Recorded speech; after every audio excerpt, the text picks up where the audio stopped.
hybrid orbitals, and we're also going to do a quick review of sigma and pi bonds as well. So we know that if we were to look at a periodic table, we know that we can get the electron configurations for different elements. So for example, if we looked at something like oxygen, we would say that it's 1s2, or helium, 2s2, 2p4.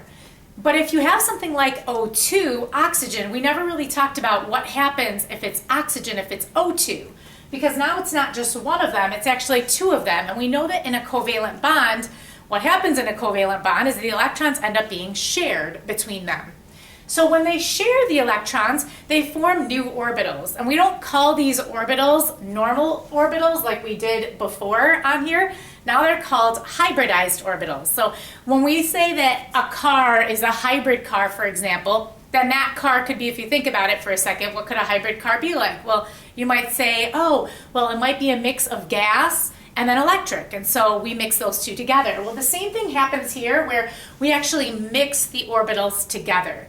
So instead of saying 1s2, 2s2, 2p4, then we're going to blend the two of them together, and then we're going to get an sp, we're going to get an sp2, and so there are actually just a few different ones that we need to learn and kind of just to memorize. And it's pretty easy because it kind of goes in the same order as what we did before. So if we take a look, then what we're going to do is we're first going to start by saying just simple S. So our first one that we're going to say is simply S. The second one that we're going to say is we're going to say SP. Then we're going to say SP2. Well, what we did here so far is if we look back at the periodic table, we know that there's our S, and then in P, well, how many different orbitals can we have? Well, we know that in one sublevel, we can actually have 3 different orbitals in the P. So you can have a P1, a P2, and a P3. After that, we can go to the D.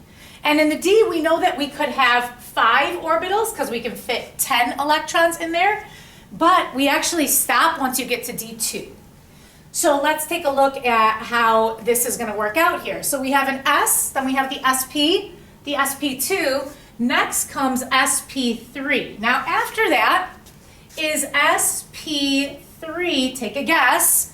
If you guessed SP3D, you're right. Now this can also be written as DSP3. So it doesn't matter which way you write it, either way is fine. And the last one is SP3, take a guess, not D, but D2, very good. So then this is gonna be D2, again you can write it as D2SP3. Okay, so the way that this works, it's pretty simple. So I'm gonna show you the highest one. And the highest one that we know of is if it's an octahedral shape. So octahedral would be X, and then we know that we would have 6 bonds going around. So there we go with our 6 going around. Now the way this works is we're just going to start with S, and we're just going to go around the circle, and we're going to go S, SP, SP2, SP3, SP3D, SP3D2. So what you would do is you would say around this central atom, this is an SP3D2 hybridization. And so basically that's all you have to do. So let's take a look at a few different examples down here. And so we can work these out for all of them and they all end up being different. But before we actually do that, one thing that I want to make sure that I tell you is a double bond or a triple bond count the same as one single bond.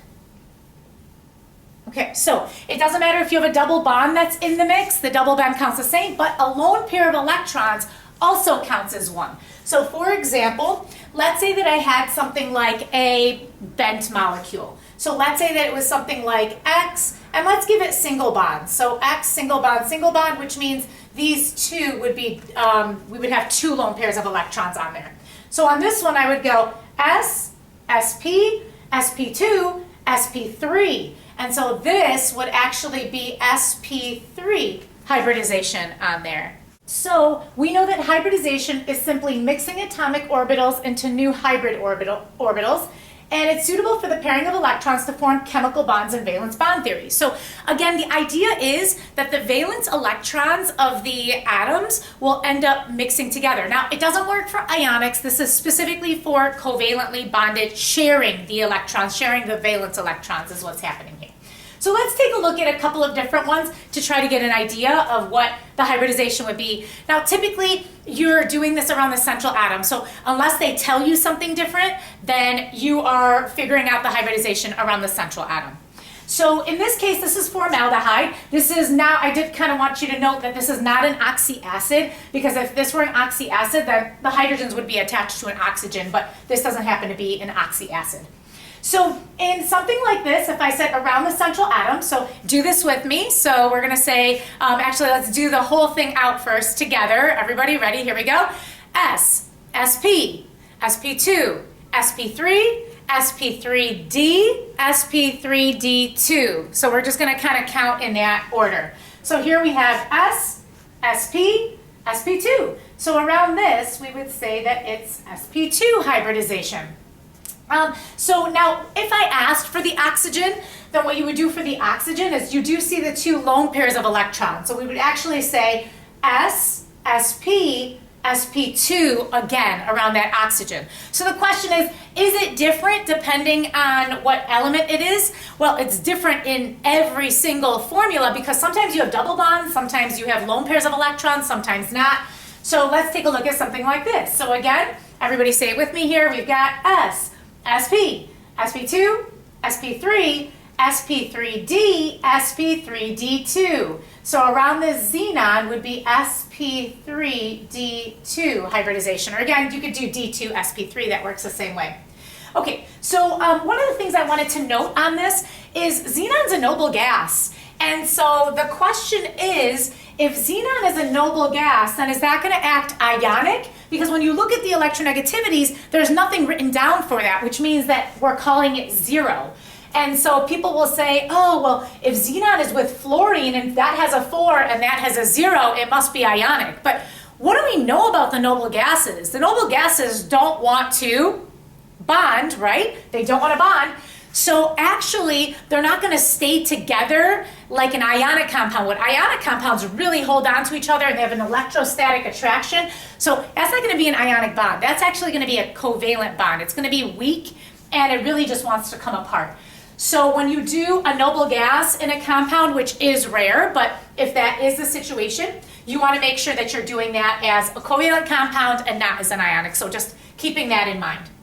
Okay, so this is ethyl acetate, and this is used in paints, perfume. When they decaffeinate coffee, they use ethyl acetate. And so let's take a look at some of the hybridizations around certain elements in here. Okay, so let's take a look at this carbon right here. Well, this carbon here is going to be, everybody do it with me, S, SP, SP2, SP3. So around here is an SP3.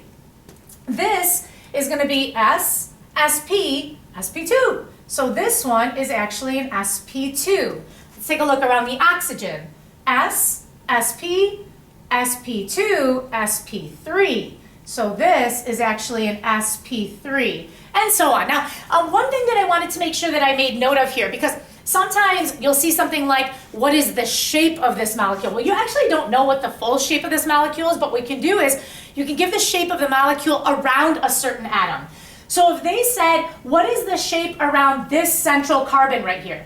Well, if I have two bonds and a double bond with no lone pairs of electrons, what do you think that is? Take a guess. So if you're thinking trigonoplanar, you're right. That would be trigonoplanar.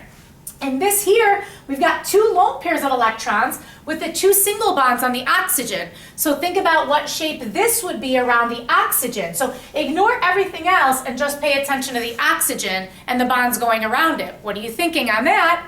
If you said bent, then you're right on that as well. So that's kind of how they would figure out shapes if you have a larger molecule with different types of bonding that are happening in between. Okay, and the last thing that I wanted to do is just really quickly review sigma and pi bonds. So the sigma is the first bond and the pi bond is going to be anything additional after that. So for example, if I asked you how many sigma and pi bonds there were in this XEF4, then you would say 1, 2, 3, 4 sigma bonds, sigma single, that's the easiest way to remember it. So this would be 4 sigma bonds.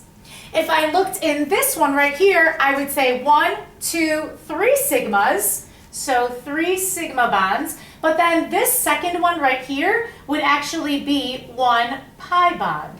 So there's actually the 1 pi, so the second or the third in a triple, double, or a triple bond would actually be your pi bonds, okay? And just the one more thing on the taking a look at the bonding packet. So one thing that you may be asked to do is to kind of get an idea of how this hybridization works within a molecule. So it's pretty simple. On here, it says the first thing that I want you to do is draw the orbital occupancy diagram and the Lewis diagram. And then you kind of show which electrons are paired. So I'm using AlCl3 as the example here. So the first thing I'm going to do is I'm going to draw AlCl3, and it actually does happen to be polar bonds. So I'm going to put Al and Cl going along here, and the other Cl along there. And so in total, I have 3 valence electrons plus 3 times 7, so I get a total of 24 valence electrons on this. So I've used 2, 4, 6, 8, 10, 12, 14, 16, 18, 20, 22, and 24. Now we remember that aluminum does not double bond, and so in this case here, it is fine exactly how it is, and we know the shape of it would be trigonal planar, and so this one is all set the way it is. Now let's take a look to see what happens with hybridization. So I'm going to write aluminum first, so I'm just going to choose a different color here, but I've got aluminum, and for aluminum's electron configuration, if we go back to the periodic table real quick here, it's going to be neon, 3s2, 3p1. Okay, so we've got neon, 3s2, 3p1. And then if we take a look at the chlorines, the chlorine electron configuration is neon, 3s2, 3p5. So we've got here, and I've got 3 chlorines, so I am going to draw all 3 chlorines. So I'm going to say chlorine, chlorine, and chlorine. And so I'm just going to kind of do it along the side here because they're all the same. I don't have to keep rewriting it, but it's neon 3s2, 3p5 for this. Okay, so now what we're going to do is we're going to do the orbital occupancy diagram. So if we remember that, for the S, remember you get 1 circle, 1 orbital. I'm going to use lines here, it doesn't really matter, but you're going to get 1 orbital. For the P, you're going to get 1, 2, 3. For the D, you get 5, and for the F, you get 7. So in this case here, we've got the 3s2 and the 3p1. So I'm going to draw 1, 2 electrons there, and then I'm going to draw my 3 orbitals and just put the 1 electron there. Now for chlorine, it's a 3s2, 3p5.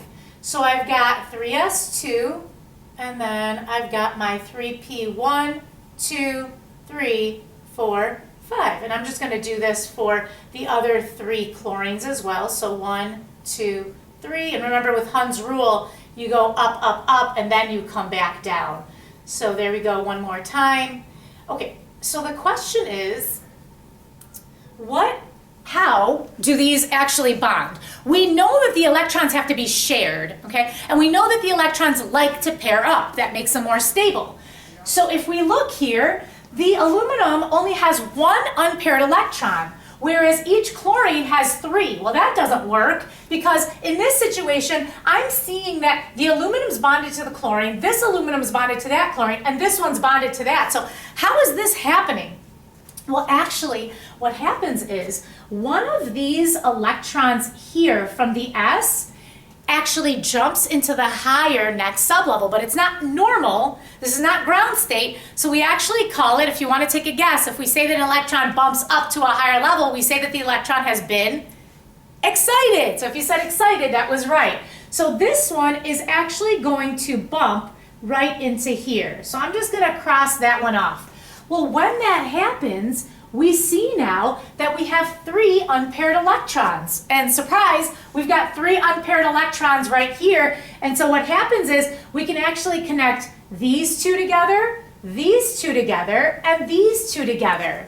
And so I do want you to remember that the electrons are just floating around the atoms, and so they are just sharing the electrons, and there isn't like a specific assignment, but it's nice to get an idea of what happens when these bond. Now, when you're asked the question of what is the hybridization of this, unless they ask you to show this, You do not show this unless they ask for it. All you need to do is, everybody say it with me when we're going to do the S, SP, SP2. We're going to just go through that. S, SP, SP2. All you would do is say that this is an SP2 hybrid orbital. That's all you have to do. So just around the central atom, and that's it for hybridization. Have a great day, everybody. Happy day.